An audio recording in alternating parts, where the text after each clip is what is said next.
fiery horse with the speed of light, a cloud of dust, and a hearty hi-yo silver.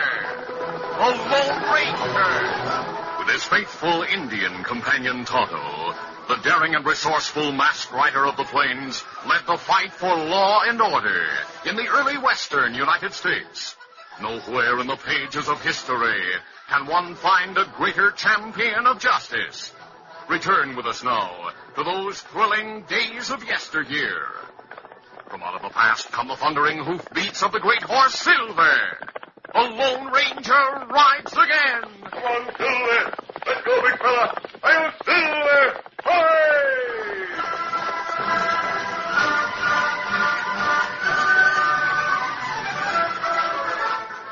Bess Billings, a rough, strong-minded woman, owned a large freight line with headquarters in San Antonio, Texas. On several occasions during recent months, large shipments either going to or coming from the Mexican border were stolen by a gang of outlaws. One morning, Bess was talking to her manager, Carlos Mendoza, in her office. Carlos, there's another big shipment of valuable goods to be sent to Monterey leaving tomorrow. I want you to make certain our best men are assigned to get it through. Si, senora. I will put Pete in charge of the wagons. People are getting suspicious, Carlos. The shipments are insured, so the insurance company's the one that's taking the losses, but shippers are getting wary just the same. I think folks are beginning to suspect me of tipping off the gang when there's a valuable shipment. Why you bother about what they say, senora? They have no proof of such a thing. The business won't stand much more of it, Carlos. We have to take precautions against further robberies. Si, senora. Now, the wagons will be loaded during the night and we'll leave here at dawn. And tell Pete to pick his men carefully. Si. And there's one more thing. You're going to have to sort of take over for about a month, starting in a couple of weeks. I'm expecting company. Well, of course, senora. May I ask, who is the company who can make you take time off from your business? Remember I told you I had a son, Bob? Well, you said he's in San Luis. Yeah, he went to school there. Then took some kind of job with a firm back east. Well, I had a letter saying he's coming out to visit me. I haven't seen him for some years. He is a tenderfoot to the west, no? Oh, well, you might put it that way. But he's my son, and that's enough for me. Well, you better go and make arrangements for that shipment. Right away, senora.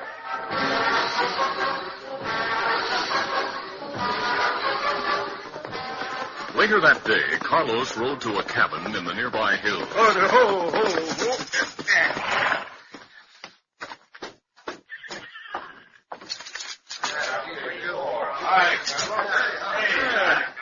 Sandy, you and the men must be ready for more action, no? Yeah, we're tired of sitting around. What's up this time?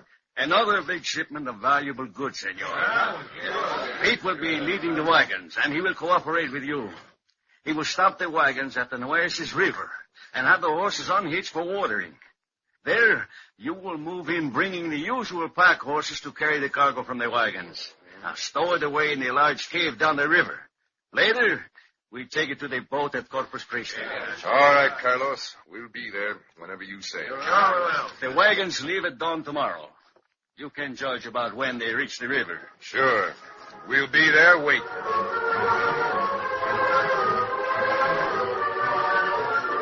In the insurance office in St. Louis, Bob Billings sat listening as the manager of the company talked. Bob, we're sending you to San Antonio to investigate the freight line robberies. Now, your mother owns that line, and from what you tell me, doesn't know you're an insurance investigator, right? That's right, Mr. Manley. I figure you can go out there, presumably just to visit your mother. I'm counting on you as our best man to solve those robberies. I'll do my best, sir. By the way, you'll need help.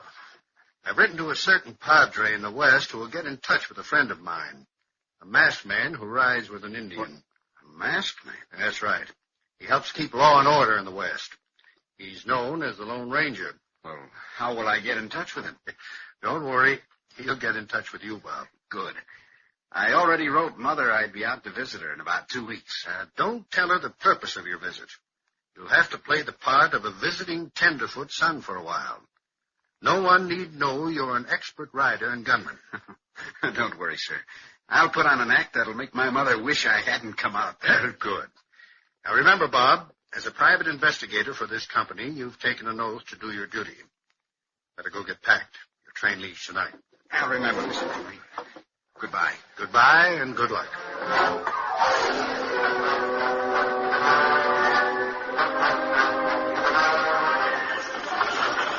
In San Antonio, the wagons had left on schedule. When they neared the Nueces River, Pete, who rode horseback alongside the head wagon, spoke to the driver. We'll stop at the river, Hank, to water the horses and let them rest a while. Good idea, Pete. It's plenty hot and dusty. I'll tell the other drivers to unhitch the horses and lead them into the water. All right, get up, Dave. Get up.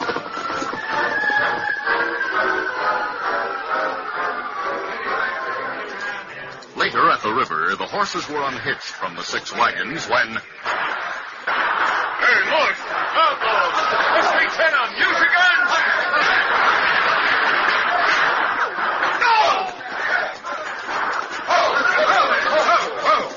Drop your guns, all of you. If you don't, we'll shoot you and the horse. Do as he says, man. There's too many for us. Throw your guns on the riverbank. Here's mine. I'll 3 of you men cover them while we transfer the cargo from the wagons to our pack horses. Let's go, men. Come on.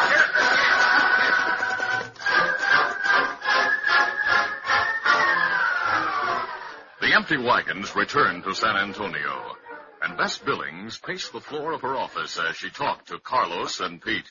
Oh, that gang knows every move we make. This sort of thing's going to ruin my business. But at least, Senora, with the exception of Hank's shoulder wound, your men, wagons, and horses were unharmed. The insurance company is the only loser. That's just it. That company notified me. If we have further losses, they refuse to insure my shipments. And nobody will ship anything under those circumstances. Someone must be tipping off that gang. By thunder, if I could find out who it is, I'd wring his neck. Large gang, Mrs. Billings. 10 of them. Have you reported this to the sheriff? Well, sure, first thing. He left with a big posse.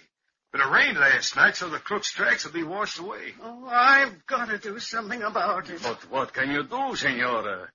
We can put on more men, but Here, wait a minute. A friend of mine, Clarabelle Hornblow, knows the Lone Ranger. I'm going to get a message to Clarabelle and see if she can persuade him to come here. The Lone Ranger? I've heard of him. Yes, so have I. Who hasn't? Believe me, if he does come here, I reckon that gang will really sit up and take notice.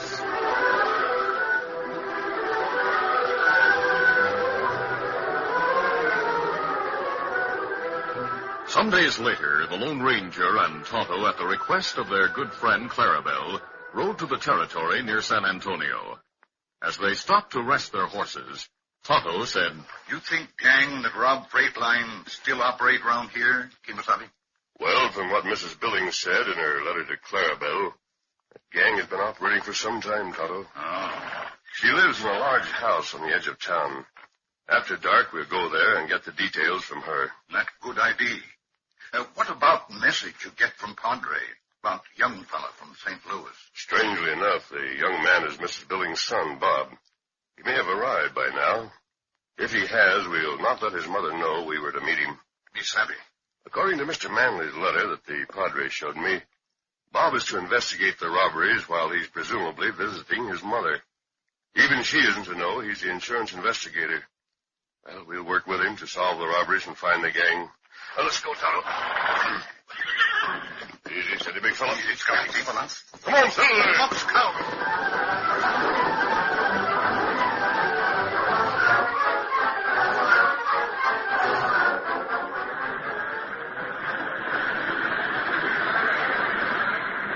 That morning, the train from the east slowed to a stop at the railroad station. Carlos and Pete were on the edge of the curious crowd who had gathered at the station. Bob, here I am. So that is your son, eh? He's well built. Strong looking, no? Yeah, but he's dressed like a dude, Carlos. You don't think we'll have to worry about him, do you? I don't know yet, Pete. That remains to be seen. We must get to know him better before we say he's not to be worried about. Hey, look. He and Bess are heading for the office. I reckon we'll get a chance to meet him and talk to him later. Yeah, of course. The senora will want us to meet her son. She'll tell him all about the robberies. And if he's any kind of an hombre, he'll want to help find out who pulled them. Perhaps. But if the sheriff can't find out, Pete, I'm sure we have nothing to fear from that Easterner. Let us walk to the office. Yeah, I thought you were going out to see Sandy this morning. That can wait. I want to be around when the senora decides we should meet that son of hers. Oh, yeah, good idea. You'll be able to tell in a few minutes what kind of an hombre he is. I sure hope he's not the snooping kind. If he is, that will be very bad for him. Bob Billings might have an accident that would keep him from going back east. In fact, he might take his final trip to Boot Hill. We'll soon find out about him, Pete. Do not worry.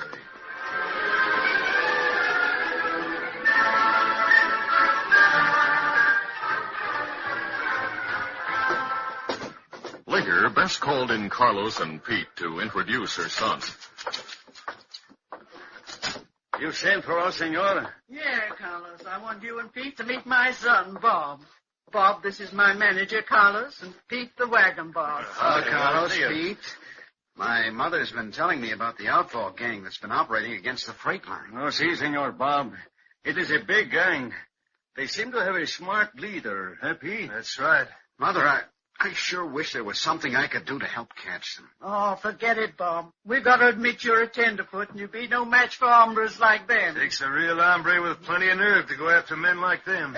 Listen, you. If you're insinuating that my son isn't a real man... No, well, nothing like that, ma'am. Just that, well, an Eastern dude, well, I mean, tenderfoot like Bob would be scared to...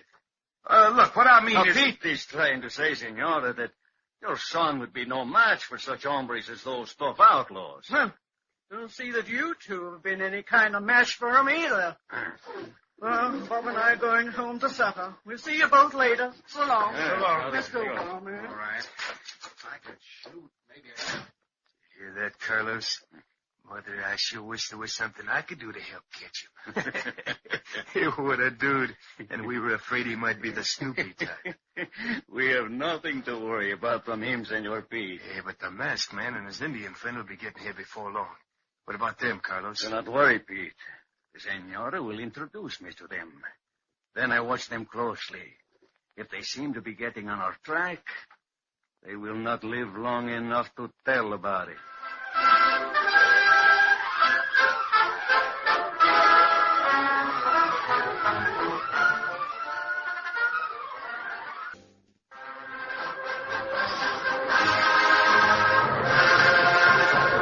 That night after dark, the Lone Ranger and Tonto rode to the Billings house on the edge of town.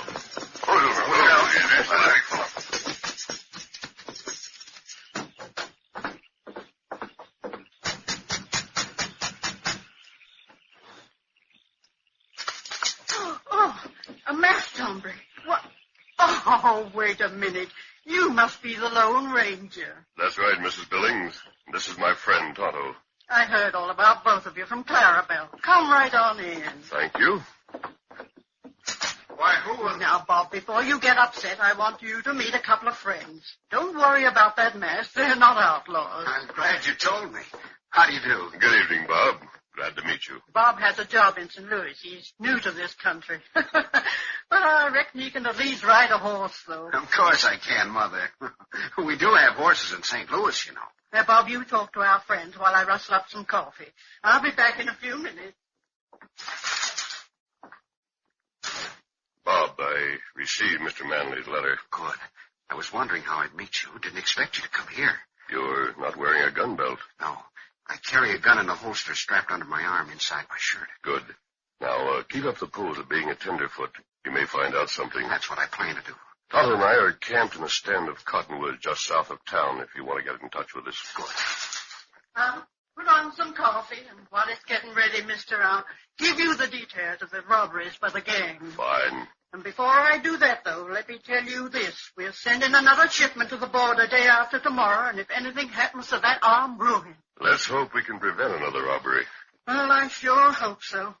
After I tell you everything, I'll have you meet my manager, Carlos Mendoza. I told him to drop in. He'll be along shortly. Now, about those robberies. The first one took place a couple of months ago.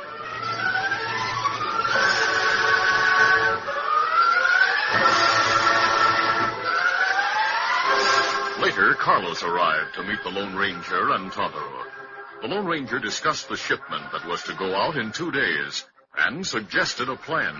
I suggest that Tonto and I follow the wagons at a distance. If the gang attacks, have your drivers give up immediately. Then when the outlaws leave with their pack horses and the cargo, we'll trail them to their hideout while someone goes for the sheriff.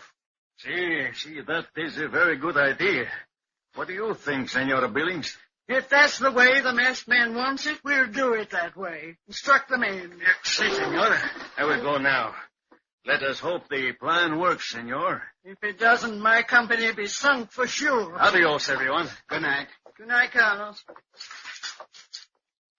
Well, Tonto, time we went back to our camp. Bob, would you care to walk to our horses with us? Perhaps I can give you some helpful information about the West. Go on, Bob. You can learn a lot from the masked man. Be glad to. Good night, Mrs. Billings. We'll do our best to see that those outlaws are captured. Good night.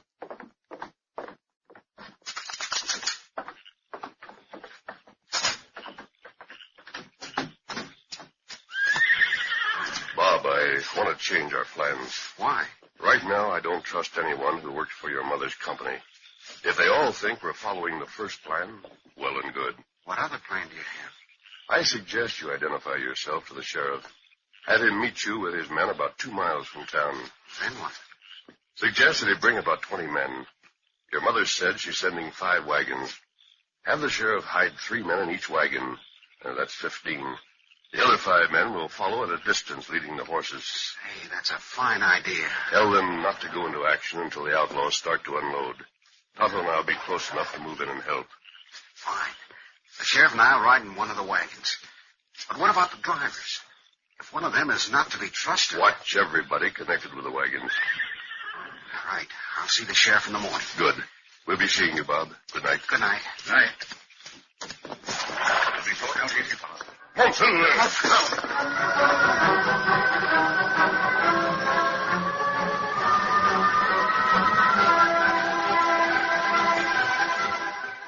The morning the wagons were to leave, Carlos secretly met Pete for a short talk in the office before Bess arrived. Pete, the plan is to have the drivers give up at once.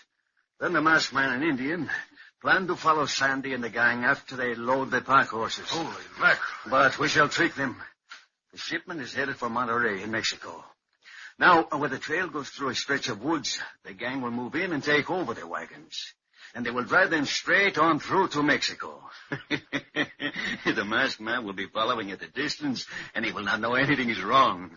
Sandy and the gang will move in quietly, so there will be no gun battle. Hey, that fits in just right. Mrs. Billings told the drivers last night, no matter what happens, to give up without a fight. I know. Well, I go tell Sandy now. Delay the wagons for about an hour, and then start.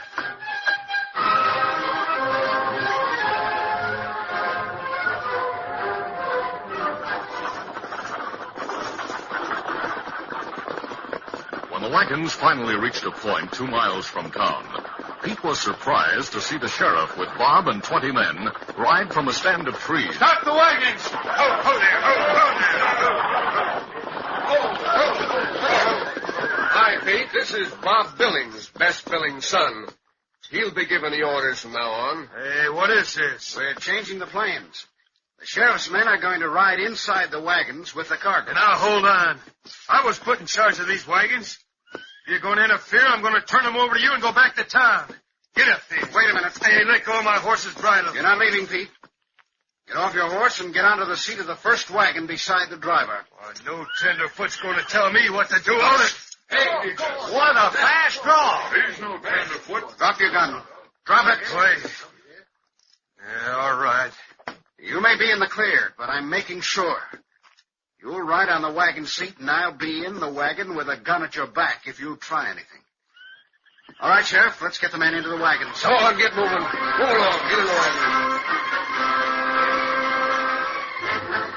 When the sheriff's men were hidden inside the wagons, Bob gave the order to move on. All right, let's go.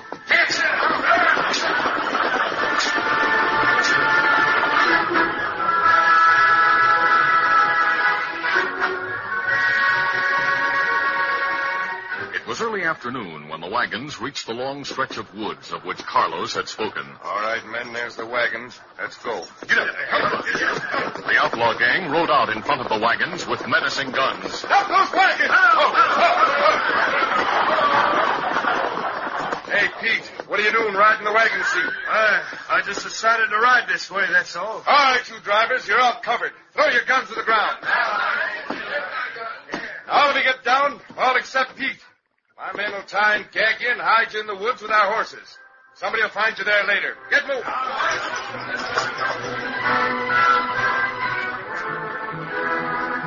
The drivers were taken into the woods, then tied and gagged. Then the gang's horses were hidden among the trees back from the trail, with the idea that Carlos would get them later. Finally, Sandy called out, All right, men, there are 5 wagons. That means 2 of you on each seat. All right. As the men started to climb onto the wagon seats, Pete suddenly leaped from the first wagon, shouting, Stay away! Run for the woods! Bob Billings leaned forward and fired. Oh, my leg! Pete, Sheriff, get him quick! Right! Let him have it! The sheriff's men sprang from the wagons with guns blazing. The outlaws, taken completely by surprise, fought back desperately. The leader, Sandy, still on horseback, spurred his horse down the trail. Get up there! Come on! The leader's getting away! Come on, Silver! The Lone Ranger and Tonto had heard the gunfire and urged their horses into a gallop. The masked man saw the leader, Sandy, the only man mounted, heading down the trail. Without stopping near the wagons, he started in pursuit. Faster, big fella, faster. Come on, Silver. Sandy heard the famous cry, and panic-stricken, turned in the saddle and fired. When his gun clicked on empty cartridges, he holstered it, then gave his attention to losing the masked figure behind him. But the great horse Silver exerted every effort to lessen the distance between them. Then the Lone Ranger used his lariat. The rope suddenly snaked out and dropped around Sandy's shoulders. Hey! Oh, easy, big fella. As Silver instinctively reared back, the taut line dragged Sandy from the saddle. Steady, big fella, easy now. All right, you get up. Don't shoot! I hurt my shoulder. I'm taking you back to the wagons. Then you'll do some fast talking if you don't want to die. Now get going.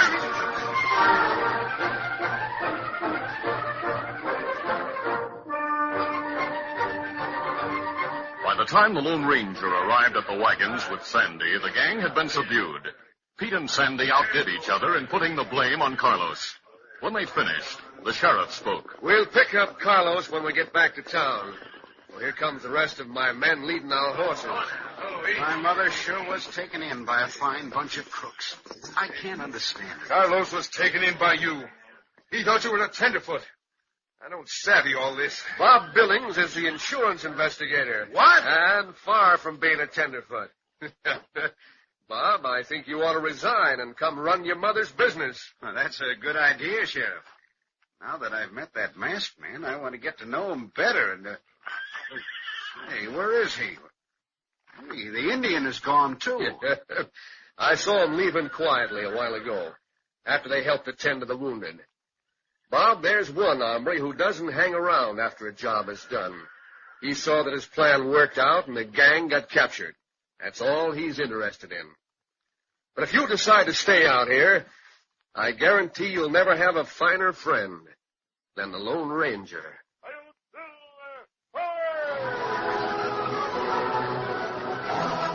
This is a feature of the Lone Ranger Incorporated, created by George W. Trendle, produced by Trendle Campbell Muir Incorporated, and directed by Fred Flowerday. Tonight's drama was written by Dan Beatty. The part of the Lone Ranger is played by Brace Beamer.